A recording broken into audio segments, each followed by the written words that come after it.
Opisyal sa United Nations Counter-Terrorism nibutyag nga walay Islamic State militants sa Pilipinas. Sa usa ka news conference kagahapon, si Jean-Paul Laborde sa UN Counter-Terrorism Executive Directorate nibutyag nga walay ebidensya nga magpamatuod nga aniya ang grupo sa nasod. Ang pagpadayag og suporta sa mga miyembro sa duha ka mga Moro insurgent group sa nasod, lakip ang Abu Sayyaf ngadto sa grupo sa Islamic State mao inihatag og kabalaka sa mga security officials sa nasod.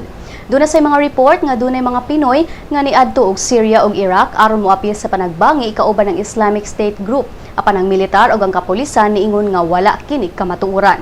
Gisiguro ni Laborde nga ang Pilipinas ug ubang nasod magpadayon sa pagpanalipod sa ilang mga teritoryo batok sa mga terorista. Lakip niini ang pagpausbaw sa mga balaod ug pagpugong sa mga balaod nga magpugong sa mga local Muslim communities nga mahimong target sa mga recruitment ug ang paghikaw sa mga militante sa mga financial resources.